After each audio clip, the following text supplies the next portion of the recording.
Assalamualaikum warahmatullahi wabarakatuh. Saya Lili Supendi, SPD, dari SMA Negeri 1 Cicalengka, Kabupaten Bandung, calon guru penggerak angkatan ke-7. Pada kesempatan ini akan menyampaikan jurnal refleksi dewi mingguan modul 2.1 tentang pembelajaran untuk memenuhi kebutuhan belajar murid dengan model refleksi Six Thinking Hats atau teknik 6 topi. Selamat menyaksikan. Model refleksi Six Thinking Hats atau teknik 6 topi terdiri dari topi putih, yaitu tuliskanlah informasi terkait pengalaman yang terjadi. Topi merah, gambarkan perasaan Anda terkait topik yang sedang dibahas. Topi kuning, tuliskan hal-hal positif terkait topik tersebut. Topi hitam, tuliskan kendala, hambatan, atau resiko dari topik yang sedang dibahas. Topi hijau, jabarkan ide-ide yang muncul setelah mengalami peristiwa tersebut. Dan yang terakhir, topi biru, tarik kesimpulan dan bandingkan dengan tujuan yang telah ditetapkan sebelumnya. Yang pertama, topi putih, informasi terkait pengalaman. Tanggal 8 Februari tahun 2023, pretest dan mulai dari diri. Pada kegiatan ini, saya melakukan pretest modul 2, dilanjutkan dengan mulai dari diri, dengan mengisi LMS, yaitu dengan mengisi refleksi bagaimana guru mengelola kelas dan memenuhi kebutuhan belajar murid-muridnya yang berbeda. Selanjutnya, tanggal 8 Februari tahun 2023, pendampingan individu 2. Pada kegiatan ini, saya berdiskusi dan berkolaborasi dalam menyampaikan serta menganalisis visi guru penggerak, prakarsa perubahan yang dikaitkan dengan visi sekolah.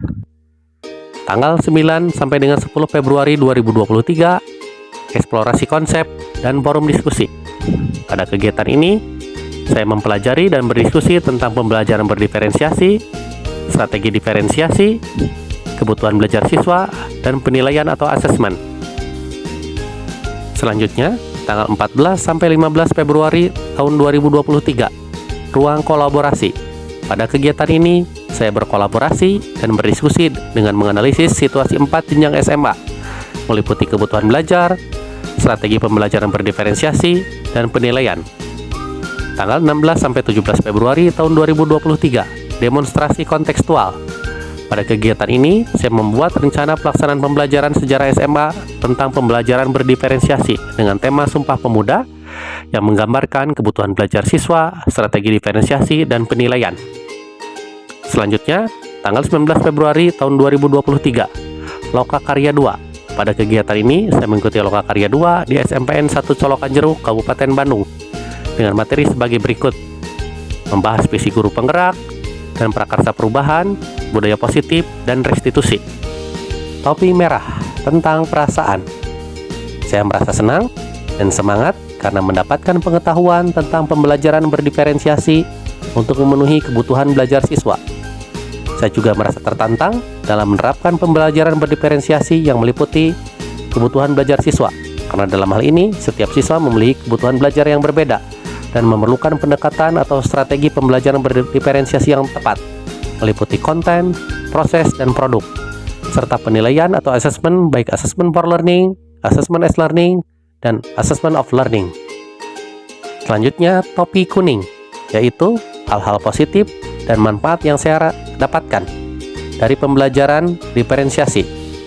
Pertama, saya dapat belajar dan memahami kebutuhan belajar si murid yang meliputi kesiapan belajar murid, minat belajar murid, dan profil pelajar murid. Yang kedua, saya juga mampu memahami dan membuat strategi pembelajaran berdiferensiasi yang meliputi diferensiasi konten, diferensiasi proses, dan diferensiasi produk. Yang ketiga, saya memahami penilaian atau asesmen berkelanjutan dalam pembelajaran berdiferensiasi, yaitu asesmen as learning, asesmen of learning, dan asesmen for learning. Dan yang keempat, saya menjadi terampil dalam membuat RPP, pembelajaran berdiferensiasi, dalam mengakomodir kebutuhan belajar siswa. Topi hitam, yaitu tentang kendala dan hambatan. Saya terkadang masih belum bisa membedakan penilaian berkelanjutan pembelajaran diferensiasi, yaitu antara asesmen as learning, asesmen of learning, dan asesmen for learning. Yang kedua, perlunya contoh praktis dalam merancang pembelajaran diferensiasi yang ideal. Topi hijau, tentang jabarkan rencana. Adapun rencana tindak lanjut yang akan saya lakukan adalah sebagai berikut. menyusun rencana pembelajaran berdiferensiasi yang ideal. Yang selanjutnya melaksanakan pembelajaran berdiferensiasi sesuai dengan RPP yang telah dibuat. Yang terakhir berkolaborasi dengan rekan sejawat dalam menyusun dan melaksanakan pembelajaran berdiferensiasi. Yang terakhir, topi biru tentang kesimpulan. Melalui refleksi dari modul 2.1 ini, saya selaku pendidik mampu memahami pembelajaran berdiferensiasi yang meliputi kesiapan belajar, strategi diferensiasi, dan penilaian berkelanjutan.